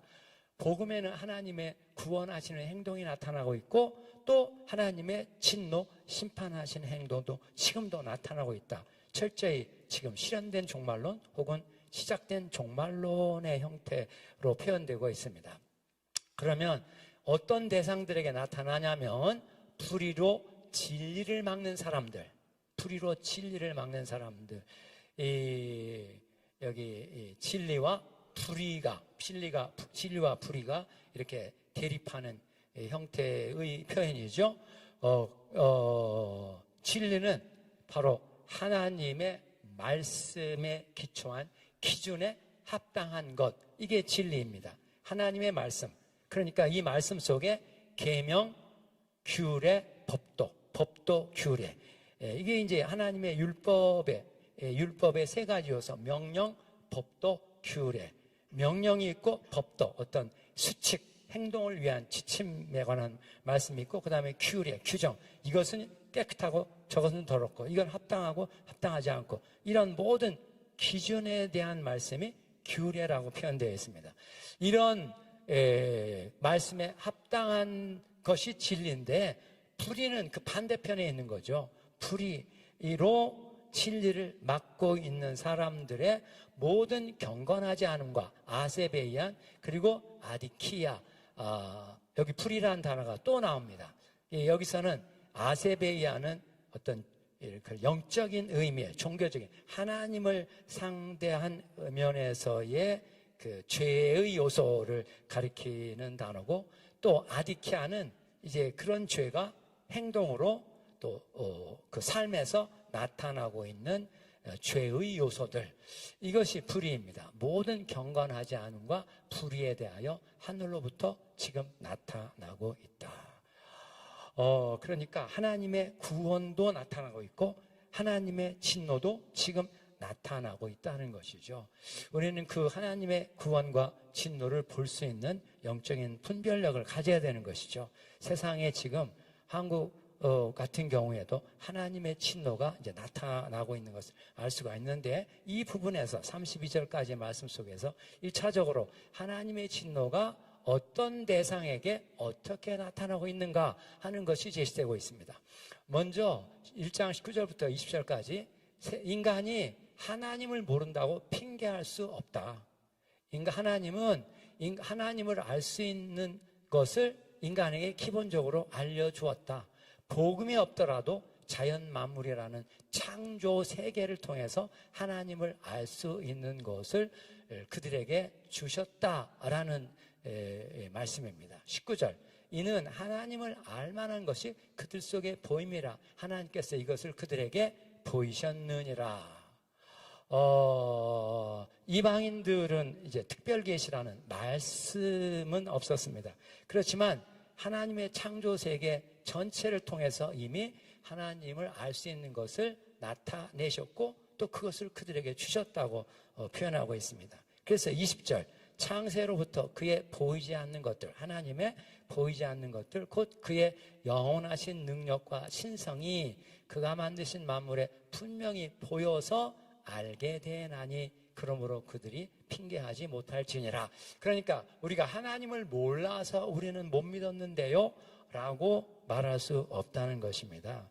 그런데 이미 첫 사람이 하나님을 떠나는 바람에 그 영혼이 하나님의 형상에 파괴되었기 때문에 이렇게 하나님께서 창조 세계를 통해서 그의 영광, 그의 능력, 그의 뜻을 그 특별 계시 없어도 어느 정도 알 수 있는 것을 나타내셨다라는 취지의 말씀을 하고 있습니다. 그래서 학자들은 이 부분을 가리켜 자연 계시라고 이렇게 부릅니다. 자연 계시를 통해서도 이렇게 하나님의 영원하신 능력과 신성을 알 수 있는 면을 나타냈는데, 인간의 영혼이 근본적으로 타락한 상황이기 때문에 그것을 깨닫지 못하고 있다는 것이죠. 핑계할 수 없다. 그런데 인간이 이미 타락하여 사탄의 지배하에 들어갔기 때문에 하나님을 이제 불신하고 불순종하고 하나님을 거부하고 있는 삶으로 나타나고 있다라는 것을 이제 제시하기 시작합니다. 21절부터 23절까지 먼저 하나님을 불신하고 불순종하게 된 인간, 하나님을 알되 하나님으로 영화롭게도 아니하고 감사치도 아니했으며 오히려 그들의 생각이 허망해지고 그들의 미련한 마음이 어두워졌나니. 22절, 23절까지 보시면 그들이 스스로 지혜 있다 하나 우존하게 되어 썩지 않는 하나님의 영광을 썩어질 사람과 금수와 버러지 형상의 우상으로 바뀌었느니라. 우상 숭배까지 나아가는 이런 인간의 타락상을 이렇게 표현하고 있습니다. 하나님을 알면서도 하나님을 영화롭게도 아니하고 감사치도 아니한다. 하나님으로 경외하고 신뢰하고 순종하는 것, 이게 하나님을 영화롭게 하는 것입니다. 하나님을 경외하고 신뢰하고 순종하는 것. 근데 이제 그렇게 아니한다는 것이죠.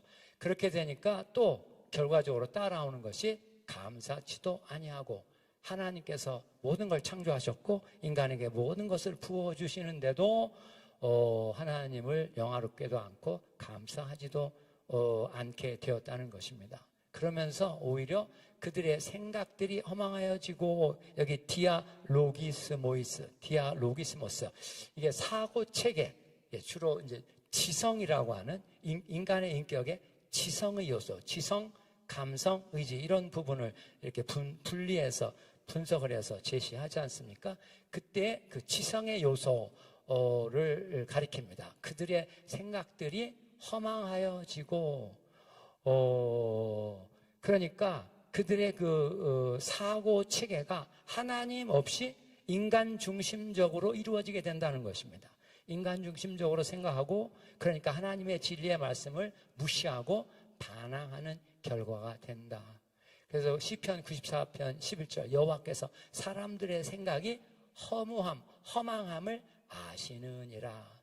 고린도전서 3장 20절 또 주께서 지혜 있는 자들의 생각들을 헛된 것들로 아신다. 여기 디아로기스무스, 생각들을 헛된 걸로 아신다. 마음에서 나오는 것은 악한 생각들과 살인과 간음과 도둑놈과 도둑질과 거짓증과 해방과 이런 그 인간의 마음에서, 이 마음은 카르디아인데요. 이 카르디아 속에 이제 지성, 감성, 의지, 이런 인격의 요소가 자리 잡고 있는 그런 그 중심을 이제 카르디아라고 나오는데, 그 카르디아에서 나오는 첫 번째 요소가 여기 디아로기스모이 포네로이, 악한 생각들.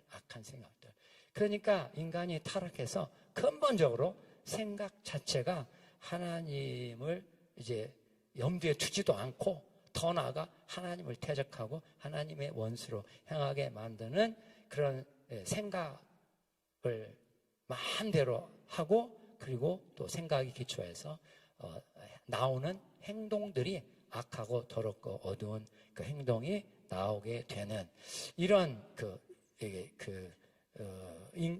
내면의 그 타락한 모습에 대한 구체적인 설명 중에 하나입니다. 그 다음에 그들의 미련한 마음이 어두워졌나니, 여기 미련한 마음은 카르디아인데 아수네토스 카르디아. 이것은 하나님을 전혀 의식하지 않는 감성의 상태를 가리킵니다. 하나님과 상관없이 눈에 사람이 보기에 좋은 것을 따라서 이렇게 뭐 감정을 가지고 그 감정을 발산하는 이런 상태를 미련한 마음이 어두워졌다. 그 감성 자체가 어두운 것을 느끼고 또 그걸 이렇게 나타내고, 인격이 이렇게 타락한 상태. 근데 타락한 것을 악하다, 어둡다, 더럽다, 이런 용어로 표현을 했습니다. 악하고 더럽고 어두운 상태가 되는 이런 표현, 타락한 상태의 모습을 이렇게 표현하고 있습니다.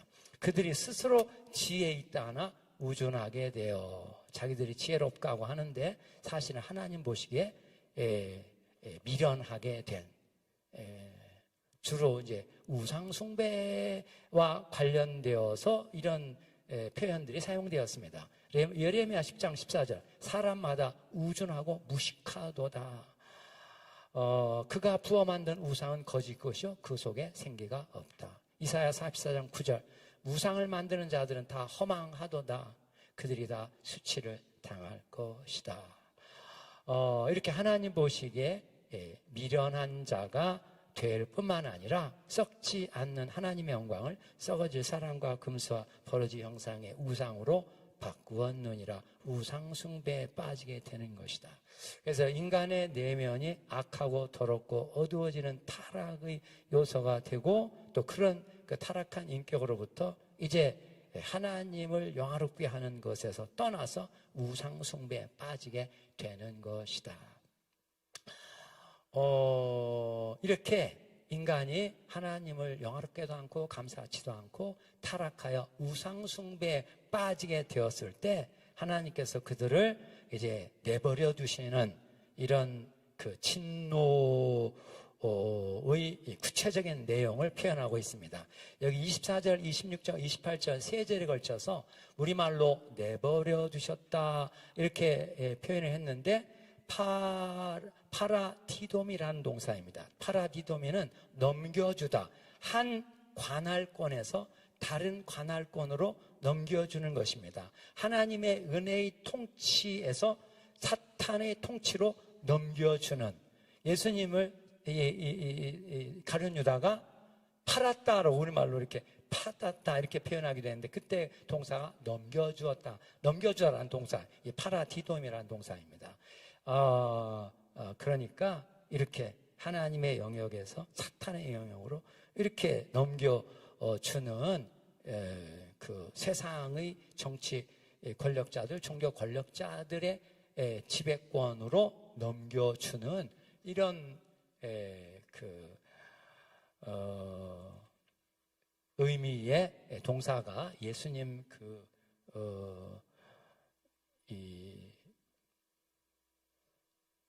체포되는 이 과정에서 가룟 유다와 관련해서 그렇게 표현되어 있습니다. 그런데 여기서는 하나님이 이렇게 하나님께 영광 돌리지 않고 감사하지도 않고 그 영혼이 타락하고 우상숭배에 빠진 인생들을 거기에 합당한 통치권 속에 넘겨주시게 될 때 일어나는 결과를 세 가지로 제시하고 있습니다. 먼저 24절부터 25절까지 첫 번째 넘겨주심. 그러므로 하나님께서 그들을 마음의 정욕대로 더러움에 내버려 두사 그들의 몸을 서로 욕되게 하셨다. 마음의 정욕대로, 마음의 정욕대로,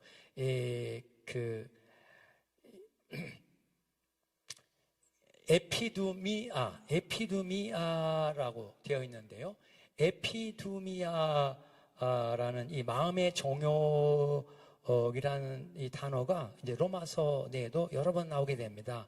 로마서 이 38페이지 맨 밑에 부분에 보시면 마음의 정욕이라는 단어에 대한 설명이 나오는데 6장 12절 그러므로 너희는 너희 죽을 죄가 너희 죽을 몸에 왕노릇하지 못하게 하여 몸의 사욕을 순종하지 말고, 몸의 사욕, 몸의 사욕이라는 그 사욕이라는 말로 번역되었는데 에피두미아이스. 그 다음에 로마서 7장 7절 우리가 무슨 말하리요 율법이 죄냐? 그럴 수 없느니라. 율법으로 말미암지 않고는 내가 죄를 알지 못하였나니 율법이 너는 탐내지 말하지 아니하였더라면 내가 탐심을 알지 못하였으리라. 이때 에피두미아가 탐심이라는 단어로 이렇게 표현되었습니다. 7장 8절 죄가 기회를 타서 계명으로 말미암아 내 속에서 각양 탐심을 이루었나니 이는 법이 없으면 죄가 죽은 것임이라.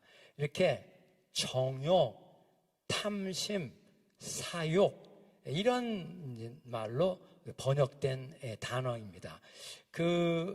마음의 정욕, 그러니까 인간의 타락한 마음 속에 정욕, 탐욕, 사욕, 육욕, 이런 그 하나님을 떠난 그런 인간의 마음에 생긴 여러 그 하나님 보시기에 합당하지 않은 욕심들을 가리키는 그런 단어죠. 그렇게 마음의 정욕대로 더러움에 넘겨주어서 그들의 몸을 서로 욕되게 하셨다. 여기 욕되게 하다 아티마제스타인데요. 아티마조. 욕되게 한다는 이 동사는 기본적으로 존중하지 않다, 귀하게 여기지 않다, 천하게 여기다, 경시하다. 그러니까 다른 인간을 더 이상 존중하지 않고 귀하게 여기지 않고 천하게 여기고 경시하는, 자기도 인간이면서 다른 인간을 향해 인간을 존엄한 존재로 존중하지 않고 귀하게 여기지 않게 된다는 것입니다. 그러니까 바로 인간 존재의 존엄성 상실을 가리키는 표현입니다. 하나님이 인간을 그 마음의 정욕대로 더러움에 내버려 두시니까 인간이 더 이상 인간 존재를 존엄한 존재, 존귀하고 귀한 존재로 더 이상 여기지 않는다는 것입니다. 그러니까 무시하고 경시하고 타인에 대해 존중하지 않고 또 타인을 이렇게 해를 끼치는 일을 얼마든지 자유롭게 할 수 있게 만드는 인간의 존엄성 상실이 일어나게 된다는 것입니다. 이게 이제 비극의 구체적인 시작입니다. 인간이 더 이상 타인을 존귀하게 여기지 않게 될 때 타인을 향해서 얼마든지 해를 끼치려고 하는 이런 악한 마음이 작동하게 되고 거기서 미움, 증오, 분노 이런 것들이 생겨나고 중오심, 적개심, 복수심 이런 것들이 생겨나게 되고 이런 것들이 이제 어떤 집단적으로 이렇게 작용하게 될 때 이런 집단적 그런 악을 행하게 되는 이런 것들로 발전하게 되는 것이죠. 인간의 존엄성 상실. 이는 그들이 하나님의 진리를 거짓 것으로 받고 피조물을 조물주보다 더 경배하고 섬김이라. 주는 곧 영원히 찬송할 뿐이로다. 아멘. 두 번째 26절 27절 이제 부끄러운 욕심에 내버려 주셨다. 넘겨주신다. 이를 인하여 하나님께서 그들을 부끄러운 욕심에 넘겨주셨으니 그들의 여인들도 순리대로 쓸 것을 바꾸어 영리로 쓰며. 27절 이와 같이 남성들도 순리대로 여인 쓰기를 버리고 서로 향하여 음욕이 불릴 듯하며.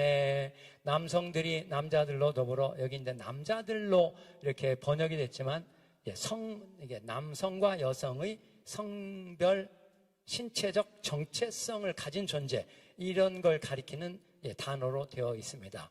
여기 아르센 앤 델루스, 아르센은 남성이고 델루스는 여성입니다. 이게 각자 구별된 성기관을 가진 존재를 가리킬 때 사용하는 단어입니다. 남성들이 남성과 더불어 부끄러운 일을 행하며 그들의 그릇 때문에 상당한 보응을 그 자신에 받았느니라. 여기 여인들도 순리대로 쓸 것을 바꾸어 영리로 쓴다.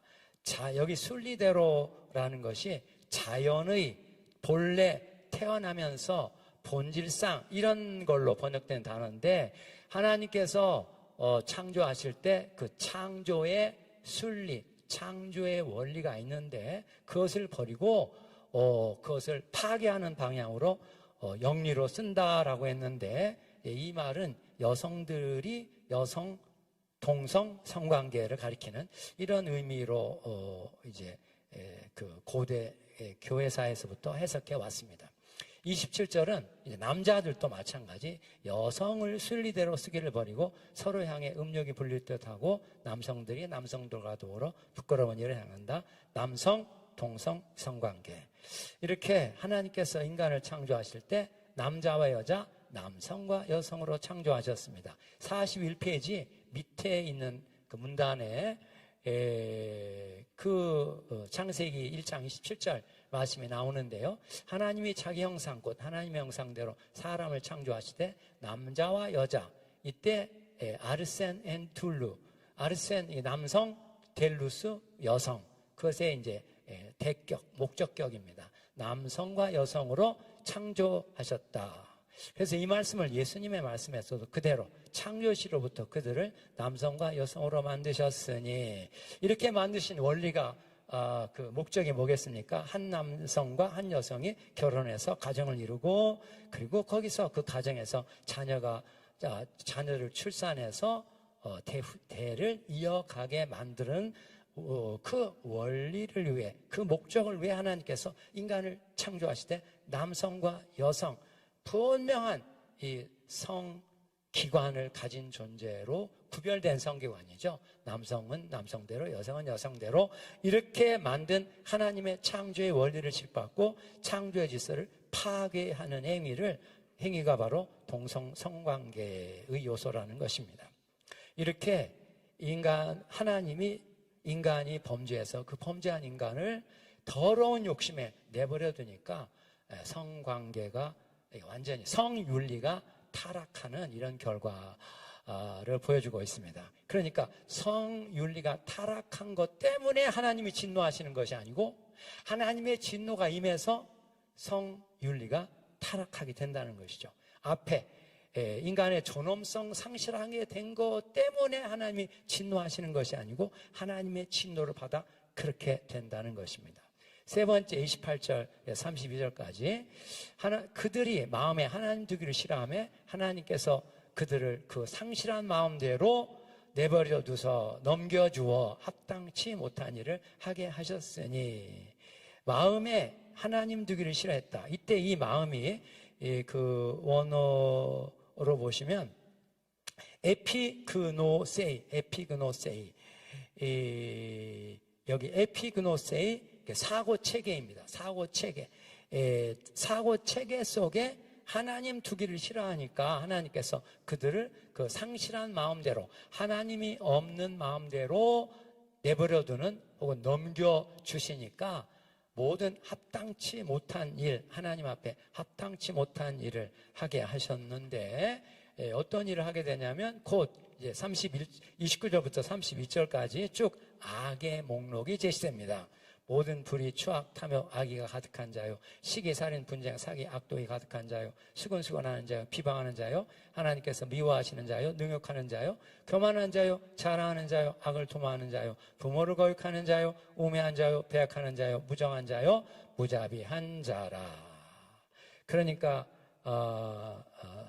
사회의 윤리적, 도덕적 기반이 붕괴되어서 인간이 자기 마음대로 생각하고 행동하게 만들고, 그러니까 세상이 혼돈하고 혼란하고 무질서한 세상이 되어 간다는 것이죠. 그런데 여기서 마찬가지, 세상이 그렇게 혼돈하고 혼란하고 무질서하게 되기 때문에 하나님이 진노하시는 게 아니고 하나님의 진노를 받아 그렇게 세상이 된다는 것입니다. 세상에 그렇게 하나님의 질서를 파괴하고 혼돈하고 혼란하고 무질서한 세상이 되는 것 자체가 바로 이 사회가, 이 세상이 하나님의 진노받고 있는 세상이라는 것을 나타낸다는 것입니다.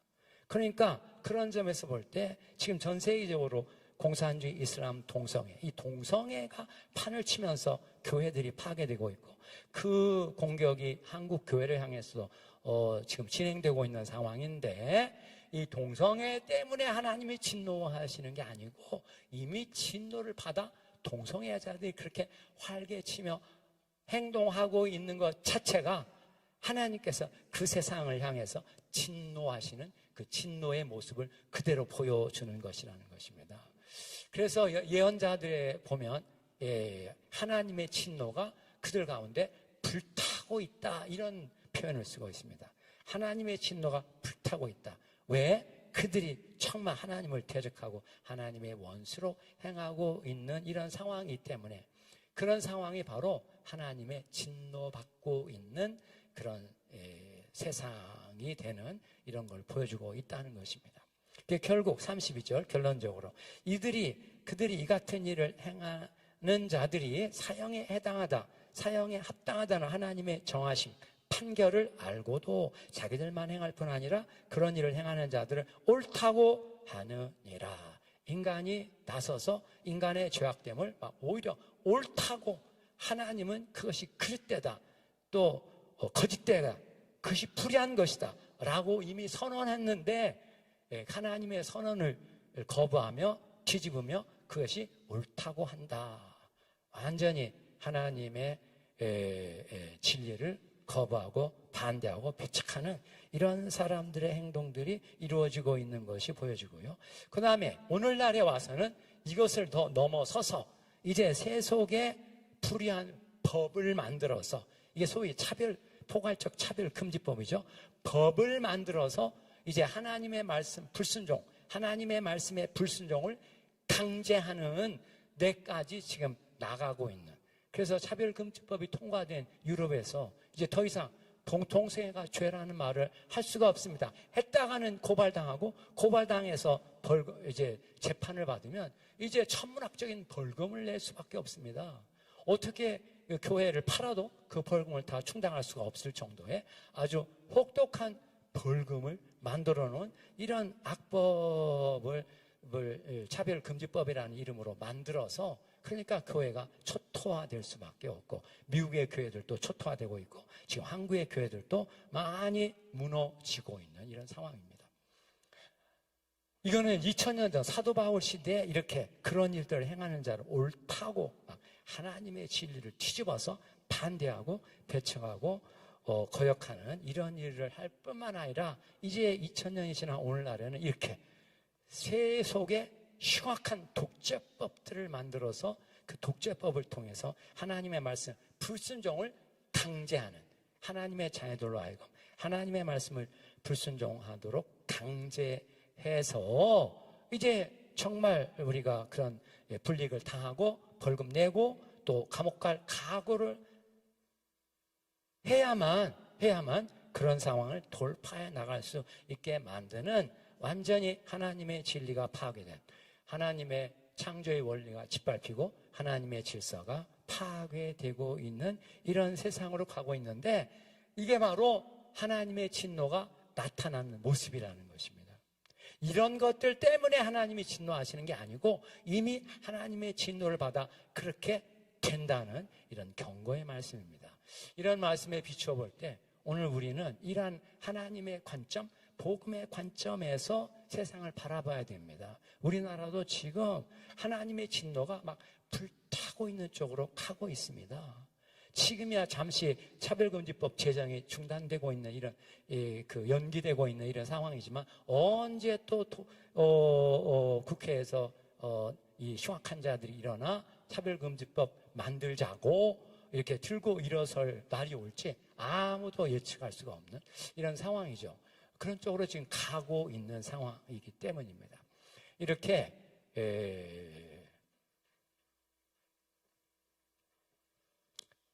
이 신층 믿음으로 의로움을 받지 아니하면 하나님의 진노 아래 있고, 하나님의 진노를 받는 모습이 그렇게 인간의 존엄성 상실, 성윤리의 전락, 또 사회의 도덕적, 윤리적 기반 붕괴로 이어지는 이런 것들을 통해서 하나님의 진노가 지금 어떻게 나타나고 있는가를 보여주고 있다는 것입니다.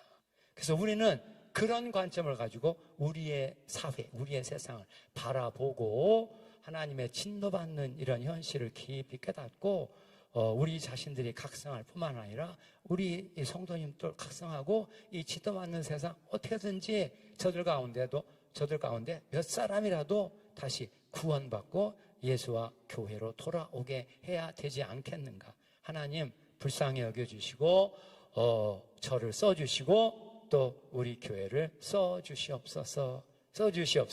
그렇게 기도하는 이런 로마서 특강이 되시기를 주의 이름으로 축복합니다. 할렐루야. 마지막 기도하고 마치겠습니다. 하나님 아버지, 오늘 이렇게 로마서 카이로스 특강을 시작하게 해주신 거 감사드립니다.